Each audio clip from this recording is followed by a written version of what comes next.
출애굽기 22장 21절로 봉독하겠습니다. 너는 이방 나그네를 압제하지 말며 그들을 학대하지 말라. 너희도 애굽 땅에서 나그네였음이라. 너는 과부나 고아를 해롭게 하지 말라. 네가 만일 그들을 해롭게 함으로 그들이 내게 부르짖으면 내가 반드시 그 부르짖음을 들으리라. 나의 노가 맹렬함으로 내가 칼로 너희를 죽이리니 너희의 아내는 과부가 되고 너희의 자녀는 고아가 되리라. 아멘. 24절까지 봉독해 드렸습니다.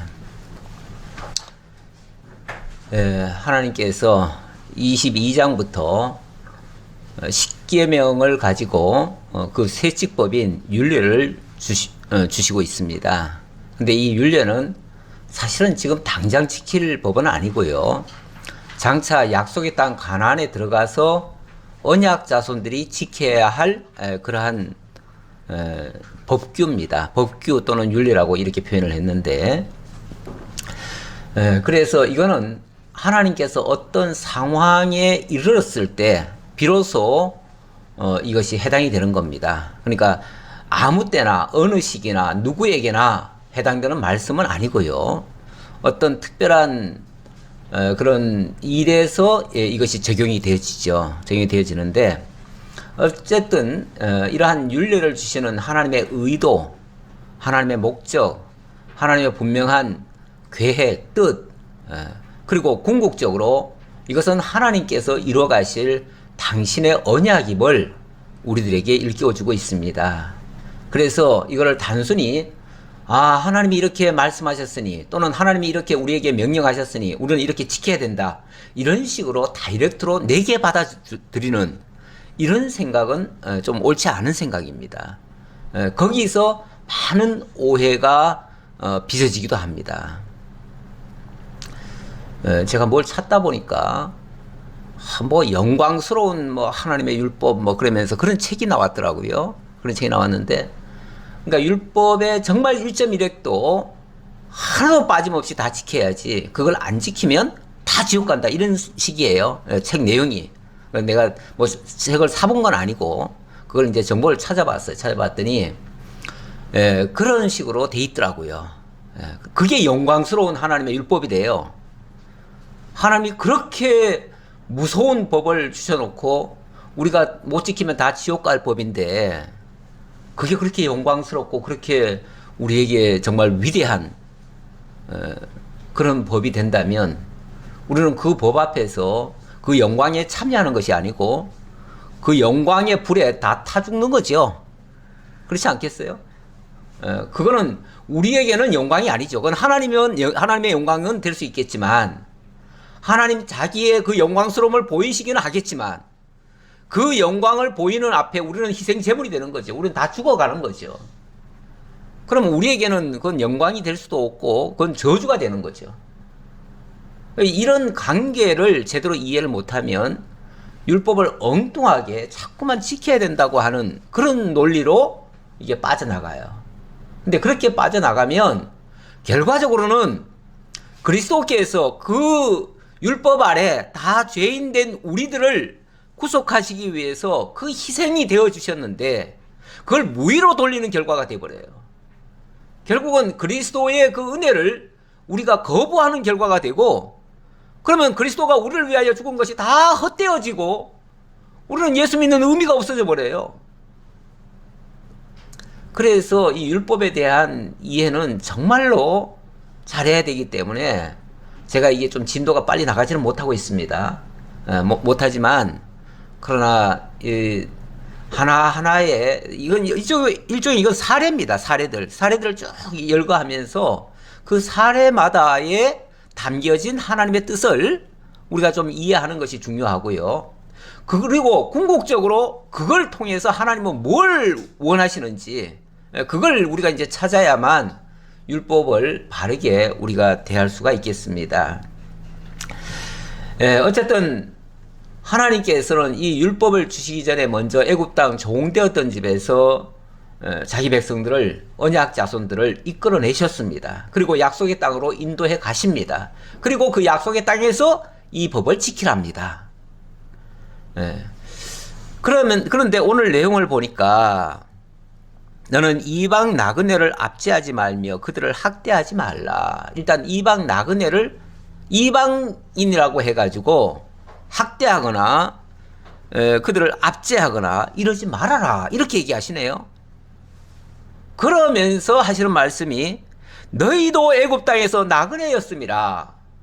너희도 나그네 아니었느냐 그 말이죠. 너희도 얼마 전까지는 너희도 애굽 땅에서는 이방인이었고 나그네였고 거기서 아무도 돌봄을 받지 못했기 때문에 고아 같았고 또 과부 같았었다. 너희도 그런 신세였는데 이제 너희가 입장 바뀌었다고? 그런 자들을 만약에 그런 식으로 학대하고 압제한다면 그러면 너희를 그런 곳에서 인도해내신 하나님의 의도를 모르는 거 아니냐 그 말이죠. 그렇게 하신 하나님의 그 자비와 사랑을 무시하는 거 아니냐 그 말이죠. 너희는 사랑을 받아놓고 그 사랑을 남에게는 베풀지 않겠다고 하면 그거야말로 얼마나 이기적이고 악의적인 행동입니까? 그러면서 너는 고아나 가부나 고아를 해롭게 하지 말라. 그들에게 어떤 불이익도 주지 말아라 그 말이죠. 사회적으로 고아나 가부라면 아무도 돌보는 사람이 없습니다. 그야말로 혈혈단신 같은 존재입니다. 그런 자들은 당연히 자기 힘대로 살아가는 세상이라면 약육강식의 세계에서는 그들은 도태될 수밖에 없어요. 그렇죠? 아무도 돌볼 수도 없고 그냥 버려질 수밖에 없어요. 그러니까 해롭게 되지요. 되니까 그들을 뭐 하라는 거예요? 그들이 해가 되지 않도록 그들을 좀 돌봐줘라 그런 얘기죠. 근데 세상 이 자유민주주의 이 체제 하에서는 그런 말이 사실은 성립이 잘 안 됩니다. 왜냐하면 자유민주주의는 무조건 경쟁사회 아닙니까? 그야말로 힘 있으면은 막 올라가고 힘 없으면 저 땅떨어지 떨어져서 그냥 구석에 처박혀 살아야 되는 거 아닙니까? 찍소리 하면 안 되죠. 왜? 그게 자유민주주의 룰이니까. 경쟁사회니까. 힘 있으면 올라가는 거고 힘 없으면 떨어지는 거죠. 장애인은 왜 돌봐야 됩니까? 그들 자기 힘이 없어서 그런 건데 내버려 둬야지요. 이게 자유민주주의라고 하는 그런 체제 하에서는 어쩌면 그런 것들이 당연해요. 당연한데 이게 조금 더 성숙하거나 그런 제도나 이런 것에 근본 의도를 안다면 그렇게 해서는 안 되는 거죠. 근본 의도를 안다는 것은 결국은 하나님이 우리를 자유케 하시고 우리를 정말 주권을 주셔서 자유자로 살게 하신 그 정신에서 나온 게 사실은 자유민주주의 아닙니까? 근데 이게 이제 타락을 하다 보니까 결국은 이게 완전히 약육강식이 돼버렸어요. 그런데 그 의도로 거슬러 올라가 보면 하나님의 이런 깊은 뜻이 있는 거예요. 그 연약한 자를 돌봐라라는 거예요. 그들은 스스로가 일어설 수가 없어요. 그럼 어떻게 해야 돼요? 그들에게 특별 대우를 해줘야지요. 특별 대우를 해서라도 다른 사람과 불이익을 당하지 않도록, 여기 지금 해롭게 하지 않도록 그렇게 얘기했잖아요. 그러니까 다른 사람에 비해서 해를 당하지 않도록, 불이익을 당하지 않도록 해주는 것이 정상 아니냐 그 말이죠. 그게 하나님의 의도에 맞는 거 아니냐 그 말이죠.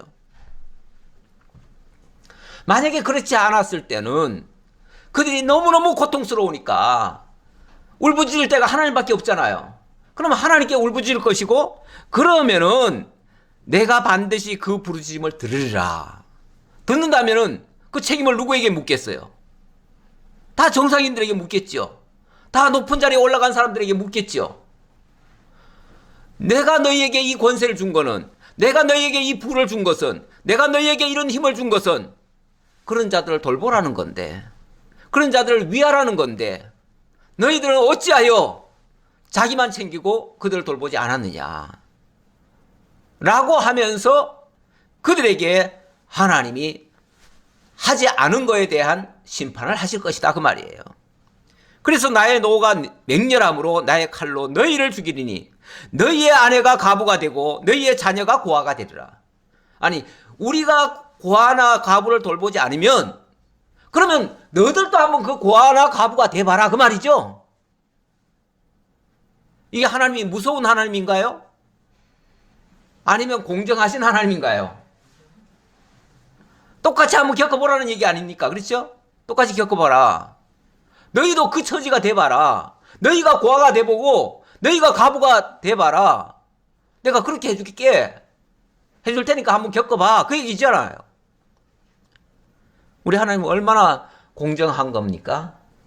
이거는 무조건 가난한 자를 돌봐야 된다. 무조건 연약한 자를 돌봐야 된다. 이런 어떤 의무감에서 지금 하는 얘기입니까? 동정심입니까? 어찌 보면 우리 하나님이 공의로우신 분이고 공의만 있는 것이 아니라 또 사랑도 있어요. 공의와 사랑이 있어요. 이 두 가지가 사실 동시에 다 지금 투영된 그런 윤례예요. 그런 윤례인데 그래서 일방적으로 또 두둔하거나 일방적으로 위하라는 얘기도 아니에요. 나중에 가면 또 무슨 얘기도 나오냐면 그러면 약자라고 해가지고 무조건 그들을 두둔해야 되느냐? 가난한 자들이라고 해서 무조건 그들 편을 들어야 되느냐? 재판할 때 그러면 그들 편에 서가지고 재판을 해야 되느냐? 아니라는 거죠. 정말 공정하게 해야 된다. 그래서 공의와 사랑이 충돌되지 않도록 모든 것이 그 원칙에 어긋나지 않도록 이렇게 해야 된다라고 하는 것을 또 아울러서 말씀을 하시죠. 그래서 이 두 가지가 균형이 맞춰져야 되는데요. 예, 한번 좀 볼까요? 제가 오늘 일단 내용을 한번 이런 내용을 한번 확인해 보려고 이렇게 적어 봤습니다. 나그네 고아 과부를 돌보라는 이유가 어디 있는가? 사실은 하나님이 고아 같고 과부 같고 나그네 같았던 너희들 애굽 땅 종됐던 집에서 너희들을 이끌어내지 않았느냐? 내가 너희를 고아를 아버지가 있게 했고 그래서 내가 너희 아버지가 되어줬다 그러잖아요. 예, 그 과부였던 너희를 내가 너희 남편이 되어줄게. 그리고 나그네였던 너희 이제는 주인 되게 해줄게. 그래서 자유자를 만들어준 거 아닙니까? 자유자가 만들어줘서 결국 하나님이 너희를 그렇게 자유롭게 해준 죄와 사망 가운데서 아니면 애굽 땅 종됐던 집에서 이끌어내신 하나님이 우리를 자유케 하신 그 하나님을 기억하고 그 하나님을 잊지 않게 하기 위해서는 고아나 과부 나그네를 돌볼 필요가 있다. 이걸 깨우쳐 주려는 거예요. 그러면은 차라리 그러지 말고 하나님 아예 이 세상에 고아 나그네 과부 다 없애면 어떨까요? 다 없어지면 어떨까요? 아예 그런 일이 안 생기면 어떨까요? 물론 안 생기면은 더 좋겠죠. 예, 세상 사람들은 유토피아를 그렇게 건설하려고 그래요. 그런 세상을 만들려고 해요. 근데 그런 세상 아까 제가 묵상한 말씀이 그겁니다. 이 세상에는요 가난한 자, 고아, 과부 세상 끝날까지 없어지지 않을 거래요. 계속 있을 거래요.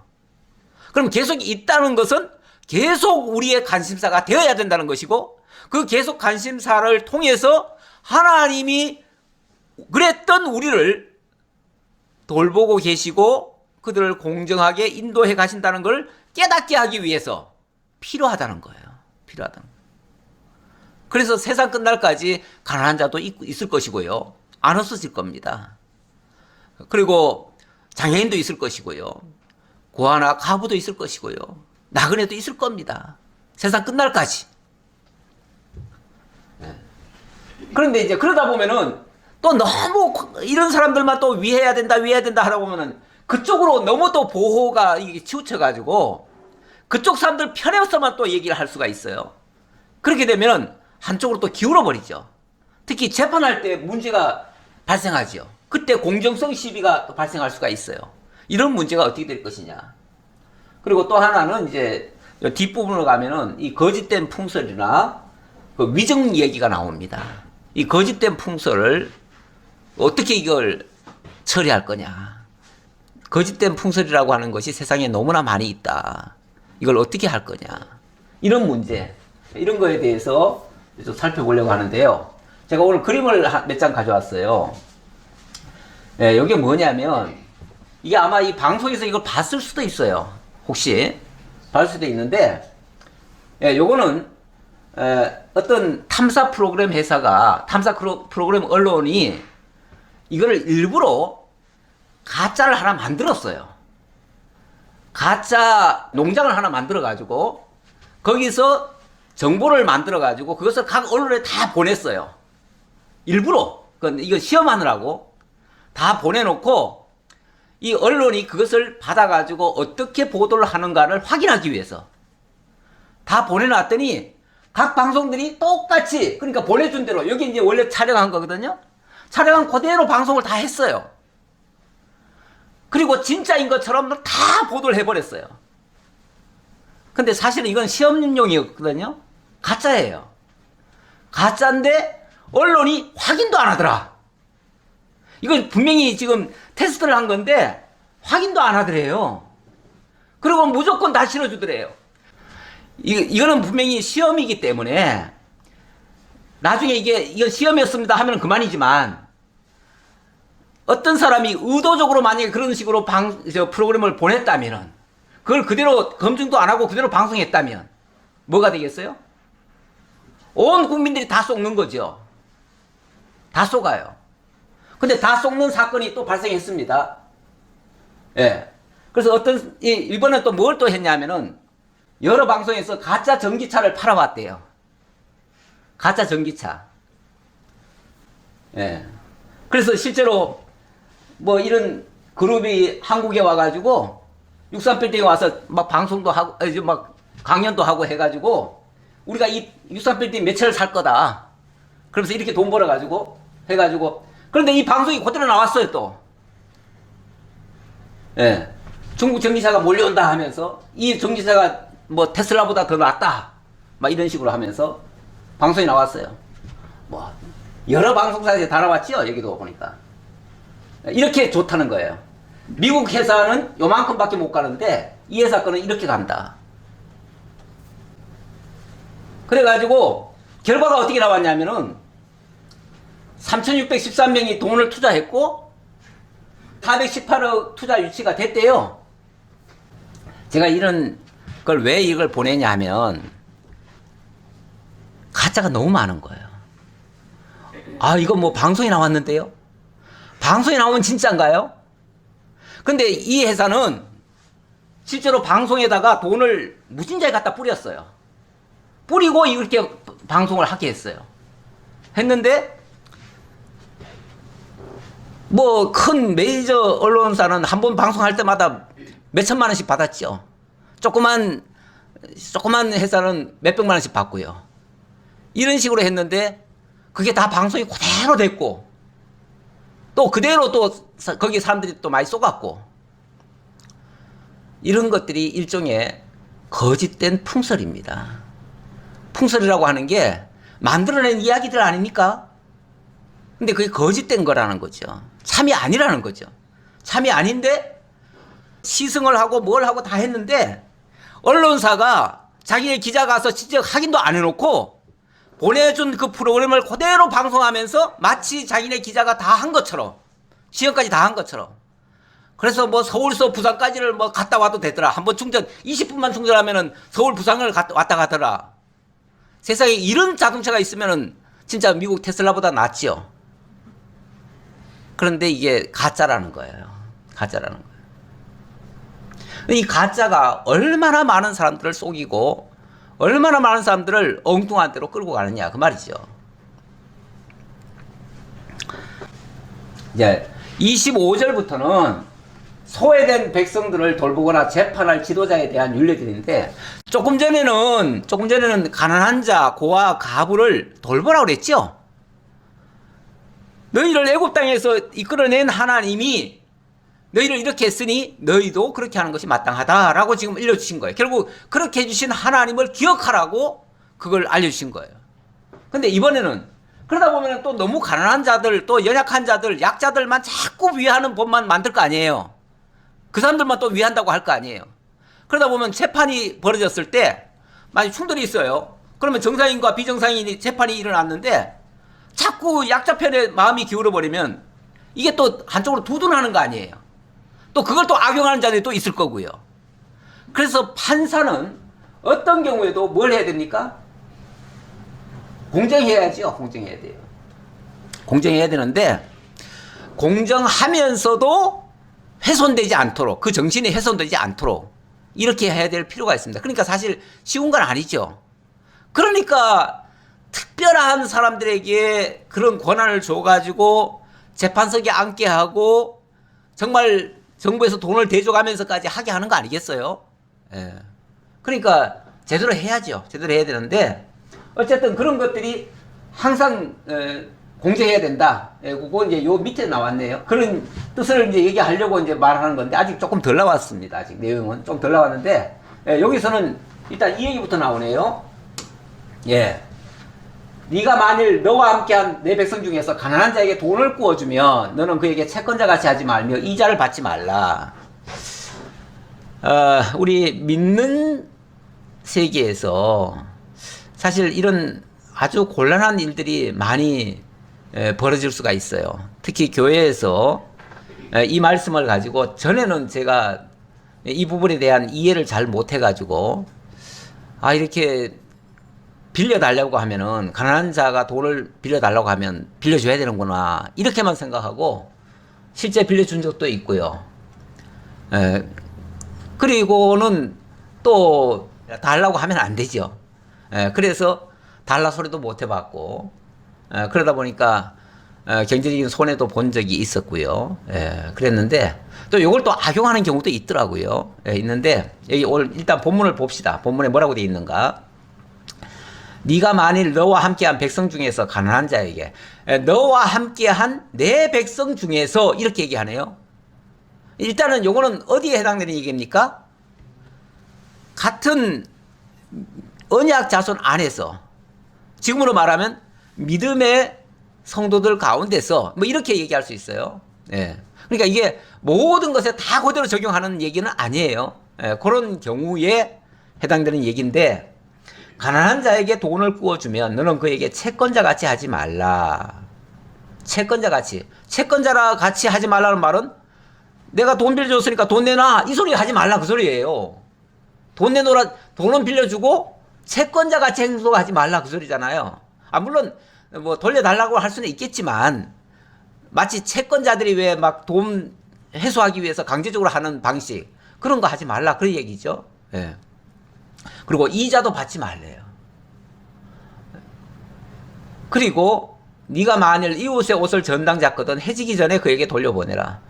아니 전당을 잡았는데 해지기 전에 돌려보내면은 잡은 의미가 없지요.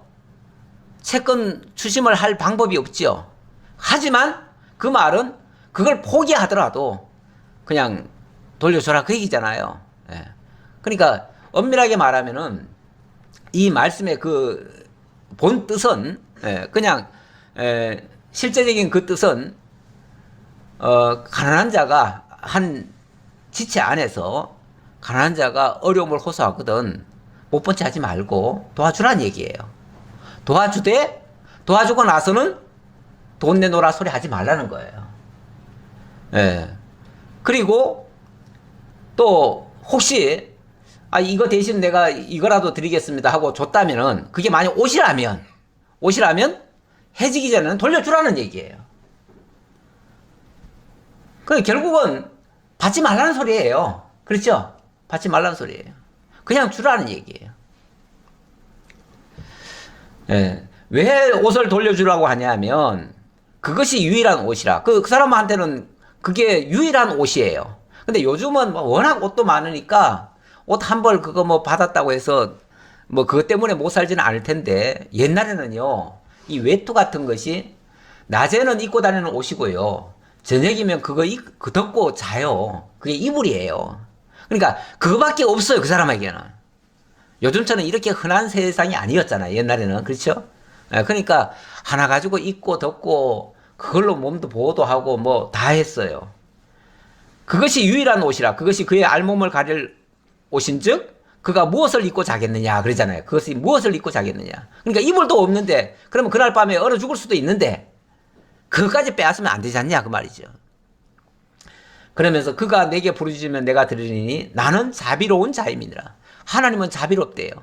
그럼 자비로우시면은 그 가난해가지고 정말 한 옷밖에 없는데 그거 뺏긴 사람 편에 설 수도 있다 그 소리죠.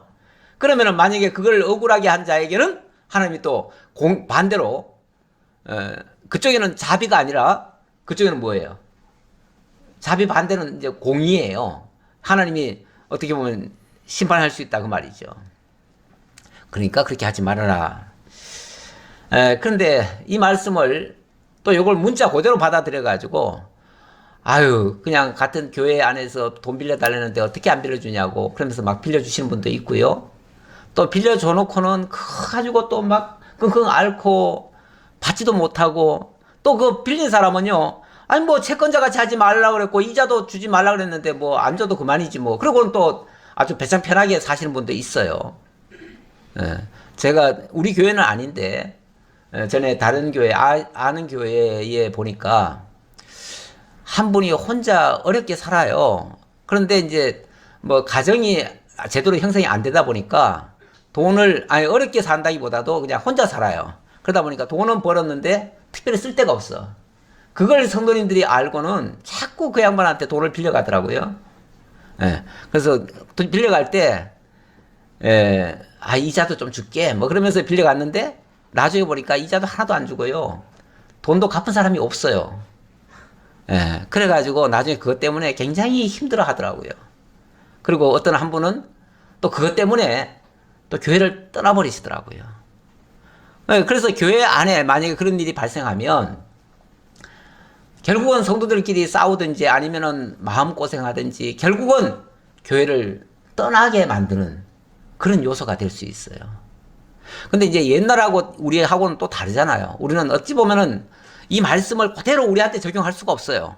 요거는 이스라엘 그 언약 자손 안에서 하나님이 분정해 주신 것을 가지고 살아가는 그 백성들의 문제의 모습인데 오늘 우리에게 그대로 적용할 수는 없지요. 사실은 적용할 수가 없습니다.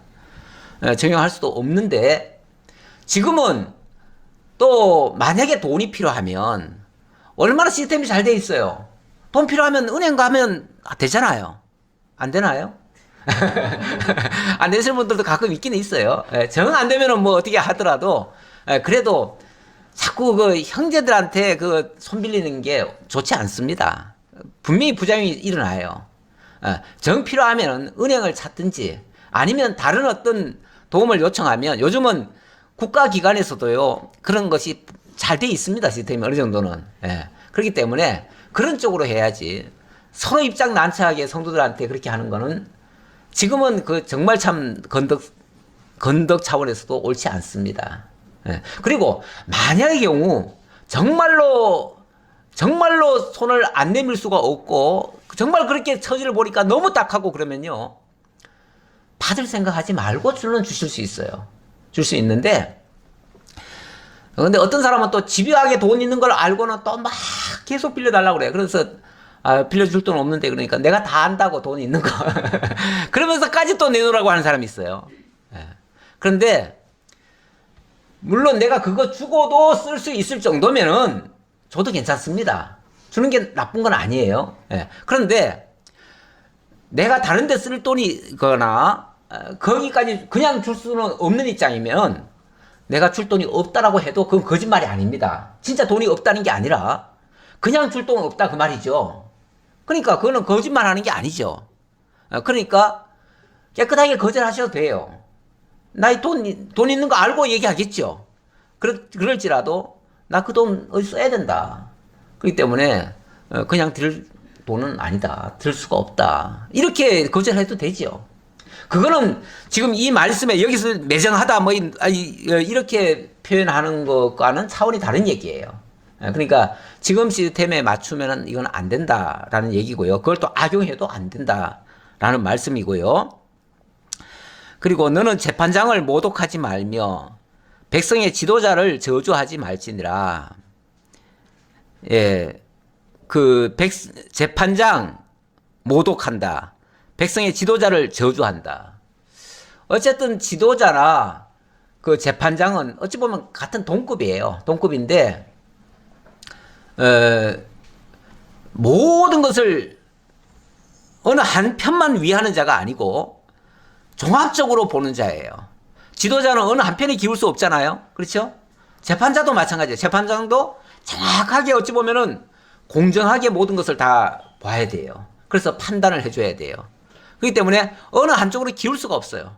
그런데 어떤 결론이고 나오고 나면요, 항상 그 반대쪽에 있는 사람들은 틀렸다, 잘못됐다 이렇게 얘기할 수 있어요. 네. 그러다 보니까 서로 자기 뜻대로 안 해주니까 저주하거나 욕설하거나 반대하거나 이럴 수가 있어요.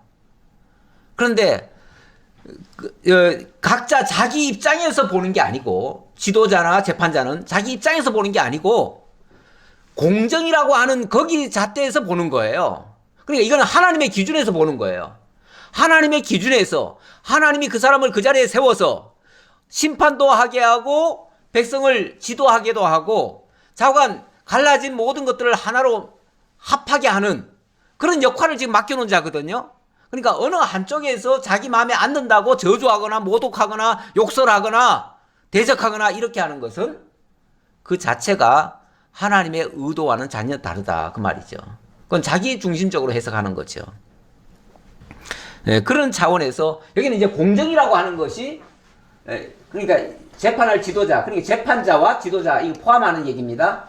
그들에 대해서는 이 공정하게, 이 공정이라고 하는 기준에서 봐야 된다 그런 얘기죠. 공정이라고 하는 기준에서 봐야 되고, 그런 의미에서 그들을 함부로 정죄하거나 모독하거나 판단하거나 그 반대되는 의견을 제시하면은 그게 모독하는 거죠. 지도자를 인정하지 않는 거죠. 하나님이 세운 권세를 부정하는 거죠. 그런 행위는 옳지 않다 그런 얘기예요. 그 다음, 너는 네가 추수한 것과 첫 수확한 것과 짐승의 첫 것을 하나님께 돌리라고 하는 그런 말씀인데요. 29절입니다. 너는 네가 추수한 것과 네가 짜낸 즙을 바치기를 더디하지 말지며 내 처음 난 아들들을 내게 줄지며 내 소와 양도 그와 같이 하되, 우선 첫 수확한 것, 이 첫이라는 게 중요하죠. 첫 수확한 것. 이 첫 것은 다 내게 달라. 그 말은 첫 것은 다 내 거다. 그 말이죠. 하나님의 것이다. 하나님의 것. 왜 첫 것이 하나님의 것이죠? 사실은 출애굽기에서 여러 번 이 얘기가 나왔어요. 얘기가 나왔는데 애굽 땅 종되었던 집에서 하나님이 자기 백성들을 이끌어내셨어요. 이끌어내실 때 자기 백성들을 뭐라고 표현을 했냐면 그들을 내 장자 삼겠다는 거예요. 내 아들, 내 장자 삼겠대요. 그런데 그들을 건져내기 위해서 대신 애굽의 장자를 치셨어요. 그러니까 애굽의 장자를 희생시켜 가면서 내 백성을 사내신 거예요. 결국은 이걸 값으로 주고 이걸 사낸 거예요. 그러니까 하나님이 사냈으니까 이스라엘 백성은 하나님이 사내신 백성이에요. 사내신 백성이니까 근본적으로 말하면 하나님의 소유가 돼버린 거예요. 하나님 값을 줘버렸으니까. 그렇죠? 값을 주고 사냈으니까 하나님의 것이 돼버렸어요. 근데 그 중에서도 원래는 사낸 모든 백성이 다 하나님의 것이에요. 그러니까 하나님이 구속해 주신 모든 언약 자손은 다 하나님의 백성이에요. 하나님의 것이에요. 그런데 그 중에 첫 것만을 하나님이 바쳐라. 그거는 첫 것을 하나님이 희생제물로 삼으신 거, 그걸 기억하게 하려고, 그걸 깨닫게 하기 위해서는 첫 것이라는 것이 의미가 있는 거죠. 그래서 첫 것을 일부러 강조한 거예요. 첫 수확한 것, 첫 것. 예. 그리고 그런데 첫 것을 바치라고 하면서도 동시에 뭐라고 그러냐면은 내 소와 양도 그리하되 이래 동안 어미와 함께 있게 하다가 여드레 만에 내게 줄지니라. 하나님께 바치기는 바치는데 그냥 태어나자마자 바로 뺏어가 버리면은 그것도 얼마나 매정하겠어요. 그렇죠? 그러니까 언제 바치라고요? 일주일 동안은 같이 있다가 여드레 만에 내게 바쳐라. 이렇게 얘기해요. 여드레 만에, 8일 만에. 자, 8일 만에 바치라고 하는데 8일 만에 8일 만에 여기 1회 동안 여기 여드레 만에 이렇게 얘기하죠. 여드레 만에 8일 만에 8일이 무슨 일이 있나요? 이 8일에 이렇게 이제 바칠 것도 하나님 앞에 8일째 바치라고 했고요. 또 모든 이스라엘 백성은 난지 8일 만에 할례를 행하라고 그랬어요. 그렇죠? 할례. 그러니까 할례도 8일 만에 되고요. 또 이 바치는 것도 8일 만에 바쳐요. 그러니까 온전히 하나님께 바쳐지는 것이 8일째 되는 날 되고 또 그때 할례도 행해요. 왜 이런 말씀을 하셨을까? 이 8일에 대한 의미가 또 있어요. 이 의미가 있는데 어떤 의미가 있느냐 하면 예언적으로는 장차 이것도 그리스도에게 적용될 말씀입니다. 사실은 이거는 물론 이스라엘 백성들이 실제로 애굽 땅에서 이끌어냄을 받았기 때문에 그걸 기억하기 위해서 이렇게 하라고 했지만 오늘 우리는 엄밀하게 말하면 이스라엘 백성은 아니에요. 우리는 애굽 땅에서 종로로 한 적도 없어요. 그러나 영적으로 말하면 그럴 수도 있는 거죠. 영적으로 말하면 죄와 사망 가운데서 종로를 했었으니까 거기서 건진받은 입장이니까 영적으로는 이해가 되지만 실제적으로는 이게 우리가 이렇게 하라는 건 아니에요. 그래서 우리가 실제적으로 이렇게 합니까? 우리가 실제적으로 지금 이렇게 하지 않습니다. 이렇게 안 해요. 그러니까 왜 안 합니까? 그러면 하나님이 윤례를 주셨는데 왜 안 합니까? 엄밀하게 말하면 우리는 여기에 적용되지 않는 사례예요. 그러면 이 말씀은 결국 어디에 적용이 돼야 맞냐 하면은 결국 예수 그리스도에게 적용이 돼야 맞아요. 그렇죠? 예수 그리스도에게 적용이 돼야 맞고 이 8일이라고 하는 것이 이루어지게 하기 위해서 왜 8일이라는 게 필요했냐면 일단은 자 하나님이 천지를 창조하실 때 보면은 6일간 천지를 창조하시죠. 6일간 창조하시죠. 그리고 제7일 날은 제7일입니다. 제7일은 안식을 하시죠.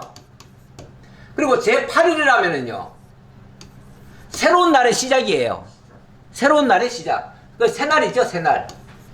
새날의 시작인데 이것이 우리 주 예수 그리스도께도 마찬가지입니다. 예수 그리스도께서 하나님의 구원 사역을 예를 들어서 6일간 했다고 합시다. 그리고 이제 예수님이 제7일 안식일 날 무덤에 들어가시죠. 실제 안식이 되시죠. 그리고 제8일 안식 후 첫날 이렇게 얘기했죠. 안식 후 첫날. 그날 하나님 뭐 하시죠? 예수님 뭐 하시죠? 부활을 하셔요. 그러니까 이게 이렇게 보면은 제7일이고 8일이니까 하루밖에 안 되잖아요. 근데 우리는 3일이라고 그러잖아요. 왜 3일이 왜 하루인데 왜 3일이라고 할까? 이스라엘 날짜 개념과 우리 날짜 개념이 달라요. 이스라엘 날짜 개념은 안식일이 금요일 날 저녁 때부터가 안식일입니다. 그렇죠? 금요일 저녁 때부터 안식일이니까 우리 시간으로 따지면 금요일, 토요일이 온전한 안식일이 되고 주일날 아침에 부활을 하셔요. 그러니까 제8일째가 되는 거죠. 그러니까 제7일째가 안식일 날이 됐고요. 그리고 제8일이 예수님의 부활의 날이에요. 그날은 새날이에요. 그렇죠?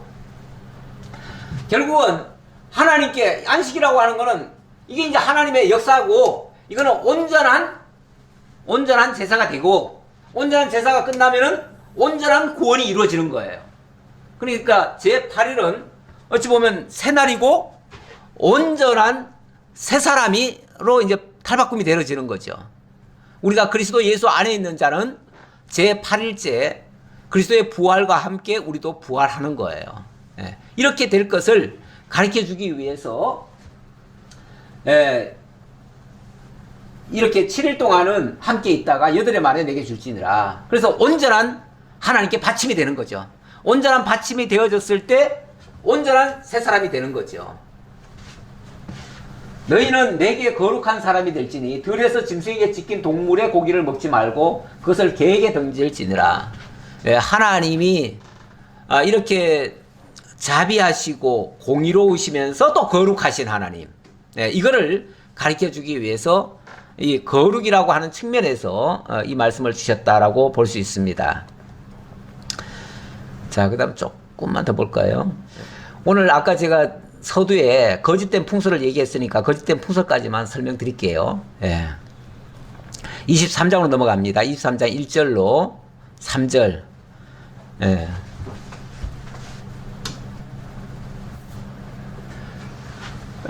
여기 보니까 거짓된 풍설을 퍼뜨리고 재판에서 위증한 증인의 율례들을 지금 언급하는 장면입니다. 너는 거짓된 풍설을 퍼뜨리지 말며 악인과 연합하여 위증하는 증인이 되지 말며 다수를 따라 악을 행하지 말며 송사의 다수를 따라 부당한 증언을 하지 말며 가난한 자의 송사라고 해서 편벽더이 두둔하지 말지니라. 제가 아까 한쪽으로 가난한 자라고 해서 무조건 이렇게 두둔하지 말아라. 이제 그 얘기가 사실 여기서 나오는 얘기인데 제가 조금 앞서서 말씀을 드렸습니다. 이 거짓된 풍설이라고 하는 말을 개역 성경에서는 허망한 풍설 이렇게 얘기했습니다. 요즘 뭐 흔히 말하는 유언비어, 가짜뉴스 이런 것들을 많이 말하는데요.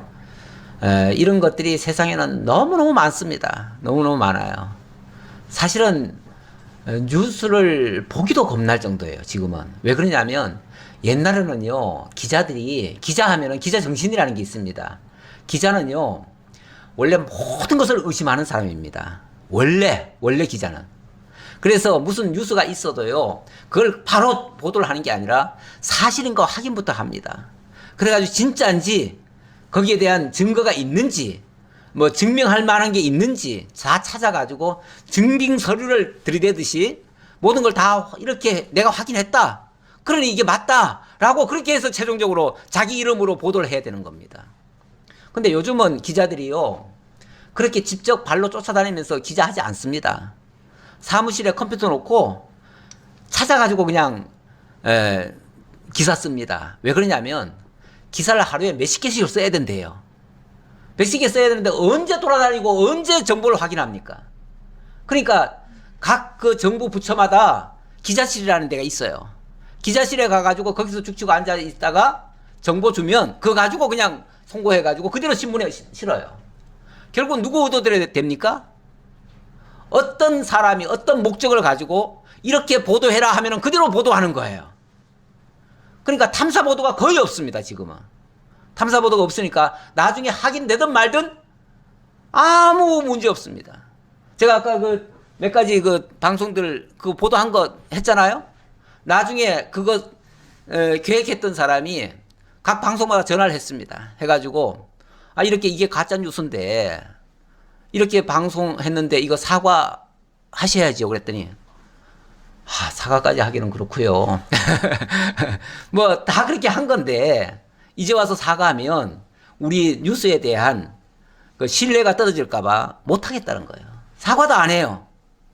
가짜 뉴스 분명히 해놓고도 사과도 안 해요.